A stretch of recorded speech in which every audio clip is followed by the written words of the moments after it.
لكم بوصفة جميلة ووصفة جامدة جدا جدا. الفطير الشرقي يا جماعة عملناه بطريقة سهلة جدا جدا، بسم الله ما شاء الله. بصوا يا جماعة الحشو عامل ازاي جوه، بصوا الموضوع عامل ازاي، هش جدا وطري. ده الفطير الحادق عملناه بطريقة احترافية. ندوق قطعة مع بعض كده ونشوف الموضوع عامل ازاي. بسم الله. بصوا يا جماعة الحشو، لا لا لا، بصوا الرقات، بصوا الرقات، لا لا لا، بسم الله. الله، قسما بالله مشهي وطعمه يخطف العقل. نروح نشوف بقى الفطيره اللي محشيه بقى ايه، اللي غرقانه كاستر. بسم الله اهي. بصوا يا جماعه الكاستر والحشو عامل ازاي من جوه. والله يا جماعه الحلقه دي تتدرس في معاهد السياحه، وان شاء الله نبدا الوصفه على بركه الله. عليكم يوم جديد وحلقه جديده من حلقات برنامج شيف منصور للطبخ اصول. والنهارده الطلب مني يا جماعه البيتزا الشرقي والفطير الشرقي، واحنا هنعمله النهارده عشان خاطر حبايبي ومتابعيني. والمقادير اللي معانا النهارده، معايا 750 جرام دقيق، معلقه صغيره ملح، معلقه سكر. ومعلقه السكر دي حسب الفرن. لو انا عندي فرن غاز مش هحط سكر، لو انا عندي فرن كونفكشن هوا هحط السكر عشان يلون معايا الفطير بتاعنا. وبالنسبه للفطير الحادق اللي معانا النهارده، معايا طماطم ومعايا فلفل ومعايا سوسيس، وممكن السوسيس ده يبقى سجق وممكن يبقى لحمه مفرومه وطفر. معايا جبنه موتزاريلا، معايا جبنه رومي مبشوره، والسمنه بتاعتنا حسب الرغبه برده وحسب الكميه.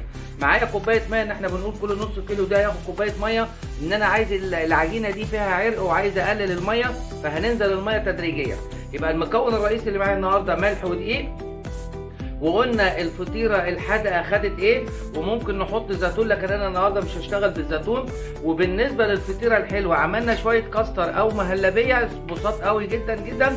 حوالي كوبايه لبن، 3 معالق نشا او كاستر، وبيتربط بدون سكر خالص. واي كسره عندي، بسبوسه، كسر شرقي، وتفر اي حاجه موجوده عندي انا هحشيها. ونبدا العجين على بركه الله. نزل دي اللي معايا. بعد كده هنزل بالملح. ده الملح يا جماعه هو عشان العرق، واهم حاجه يكون الدقيق بتاعي فيه عرق كويس جدا جدا. وبعد كده هنزل بالميه تدريجيا، ان انا عايز عرق في العجين، وانا عشان هشتغل في فرن كونفكشن هدي ذره سكر صغيره زي ذره الملح.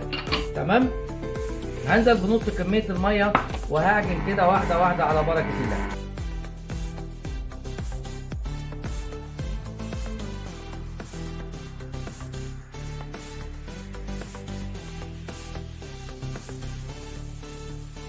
بقى الموضوع عامل ازاي. المكنه بنقول الله يكون في عونها. بصوا لازم انا اجيب بقى العرق ده بقى معايا. بصوا الموضوع عامل ازاي، ولسه العجين مرتاحش. هو ده العرق اللي انا عايزه بتاع العجين.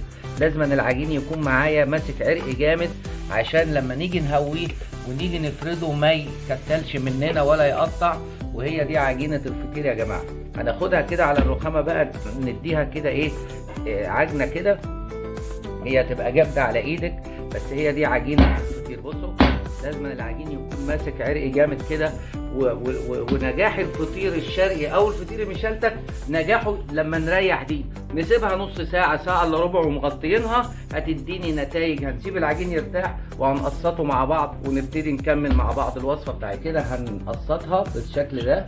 الواحده حوالي ممكن تبقى 120 جرام.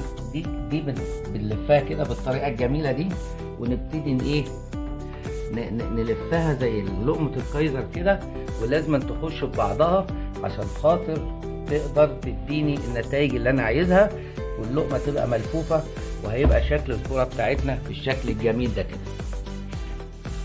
اهو نلف واحدة كده اهو، نعملها زي السرة، ونيجي من هنا بكلوة ايدينا نبتدي نعصجها كده، ونقطع ونعمل لها عرق اهو. ده لقمة الفطير بتاعتنا الشرقي، هتبقى حاجة زي القمر. هنا من التقسيط كده هنغطيها بأي مفرش أو بستريتش فيلم، ونسيبها لمدة نص ساعة، وهنكمل مع بعض. وبعد ما غلفنا العجين كده بالزيت وسيبناه يرتاح يا حضرات، زي ما حضراتكم شايفين كده، سيبناه نص ساعة يرتاح، وهنبدأ نشكله مع بعض.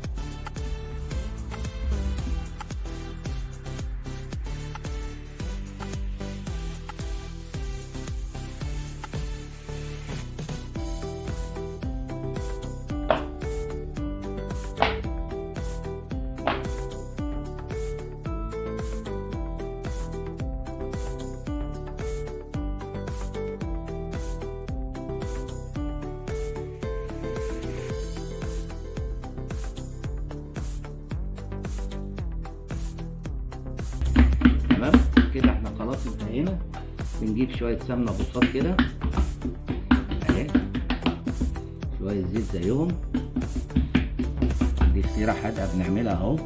نجيب بقى الطرف ده على الطرف ده كده، اهم حاجه مفيش كلاكيع، يعني الكلاكيع دي هتعمل معايا عرق في قلب العجين. نجيب من هنا برضو اهو اهو.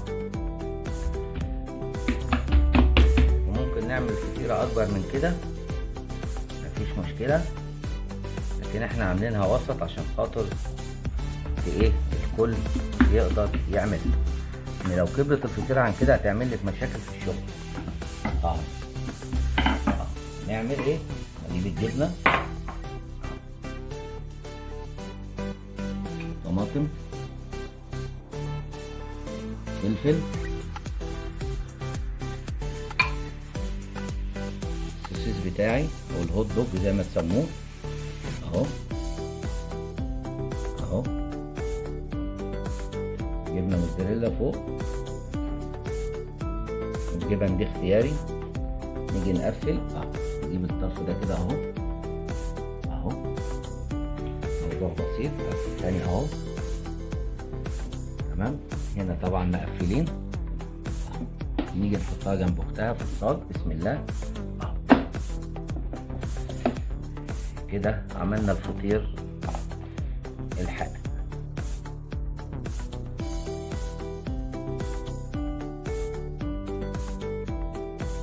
طبعا بتاعتنا اهي اهو. بسم الله. زي ما قلت لحضراتكم كل ما العجينه ترتاح كل ما هتدينا ايه نجاح. نجيب بقى الكاستر بتاعنا، الكاستر ده بدون سكر اهو اهو. كتر بقى الحشو عشان ايه ولادك بقى يحبوا الموضوع. وايه عندي بقى شويه كسر بسبوسه فايدين من اي حاجه، ابتدي احطه كده اهو. بسم الله. اي مكسرات بقى عايز احطها، ما فيش ان انا مش عايز احط مكسرات ولا حاجه، عايز استمتع بطعم الفطيره بتاعتي اهو اهو. دي الفطيره الحلوه ناخدها برضو جنب اختها اهي. هنسيبه بقى يرتاح لمده ساعه ونبتدي نسوي. هنسيبهم بقى يرتاح لمده نص ساعه وهندخلهم على 220 على السلك الوسطاني يا اما 180 لو الفرن غاز، وهننتظر مع بعض الفرن. جبنه بيضه اديناها معلقتين سمنه، فلفل اسمر. يبقى كده نبدا بالحادق. ان الحادق مش الحلو مش هيمشي معانا البيض ولا الفلفل الاسمر والكلام ده كله اهو. ده الحادق اهو. طيب جبت انا بقى شويه طماطم وفلفل على الوش عشان نجملها بعد ما ادينا البيض بتاعنا والزبده او السمنه، اديناها الفلفل والطماطم زي ما حضراتكم شايفين. هجيب بقى البيض كده عليها برده تاني عشان تديني اللون والطعم، وبعد كده شويه جبنه موتزاريلا على رومي. ابتدي انا احط كده اهو كده، يبقى الحشو جوه وبره، وبالهنا والشفا للي هياكل. اللي بالعسل دهناه احنا السمنه بتاعتنا اهي، سمنه بلدي خير بلدنا اهو. هنجيب احنا شويه سكر خشن اهو ناخده على الوش كده عشان يديني بقى ايه الكرمله من فوق، والسكر ده يديني اللون الحلو النموذجي كده. ادي الفطير الشرقي الحلو وفطير الشرقي الحادق، ونسوي وننتظر مع بعض السوا. هسوي على 220 على الفرن الكونفكشن، ولو فرن غاز هنسوي على 180، وبعد 10 دقايق هنقلبها وننتظر مع بعض السوا. كده يا جماعه القمر بتاعنا دخل الفرن وهننتظر مع بعض السوا على بركه الله. شرقي بيت معايا عديه، بص بسم الله ما شاء الله، شايفين القمر. شوف بقى حاجه ثانيه هنعمل ايه واحنا شغالين كده. نسوق الفرن، يعني نسوق الفرن يا شيخ، يعني نفضل نلف كده، نركز هنا على اللي جوه. بسم الله ما شاء الله اهي اهي. خلي اللي فوق تحت واللي تحت فوق. بصوا دي عامله ازاي، بصوا بصوا يا جماعه، طريقه ناجحه 100% اهي. بسم الله. وهنكمل مع بعض. بصوا بصوا بصوا بسم الله ما شاء الله. نطلع بقى اللي واخده حشو.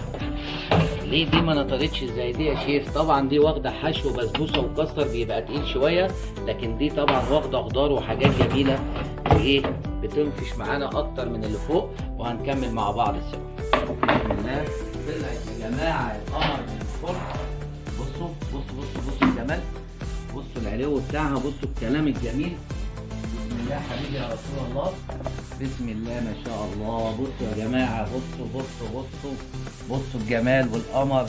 لمع بقى سمنه من فوق يا شيف منصور، وفرح حبايبك ووريهم الجمال ووريهم التريكات. بصوا بصوا الجمال، بصوا بقى، بصوا السكر نازل ازاي عليها. هنديها سكر في الاول كده، وبعد ما تبرد هنكمل لها السكر. دي كانت نهايه وصفتنا. ده الفطير الحلو يا جماعه، حشناه بالكاستر وحشناه بكسر الشرقي، بسبوسه عندنا او اي حاجه زي ما حضراتكم شايفين.